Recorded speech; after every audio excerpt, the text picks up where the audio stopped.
বাবা আমি বিয়ে করবো না। কেন করবি না কেন? বাবা কত কষ্ট কইরা মুদির দোকানদারি করে তোর বড় করছে, সেই সব চিন্তা আছে তোর? ছোট্ট একটা দোকান আমার, তেমন চলেই না। যদি ওনার সহযোগিতায় বড় বাজার একটা দোকান নিতে পারি তাহলে লাভটা খাওয়াইবো। তোমার লাইফটা সেটেল হয়ে যাবে। উনি বলছেন দরকার হলে 20-50 লাখ টাকা দিতে কোনো অসুবিধা নাই। মাইয়াটা কিন্তু দেখতে এত খারাপ না, বুঝছস? ভালো আছে। এই ভালো হ্যাঁ, কালো এই মোড়া, আবার শুনছি পায়ের মধ্যে নাকি কি সমস্যা হয়েছে। আমি আবিরের বড় বোন বলতেছি। আসসালামু আলাইকুম আপু।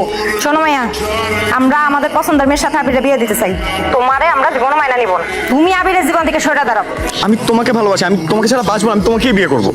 আমি গরিব, আমি নিঃস্ব, ভিখারির মতন দিন কাটাই। তোমার চাকরি তো হয়ে গেছে। তাই নাকি?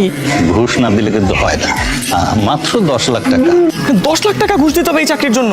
আমাদের যে স্বপ্ন ছিল এই চাকরিটা নিয়ে। আমি এই বিয়েতে রাজি, আলহামদুলিল্লাহ। কিন্তু আমার 10 লাখ টাকা দিতে। তোমার চাকরি মিষ্টি, তোমার চাকরি হয়ে গেছে না।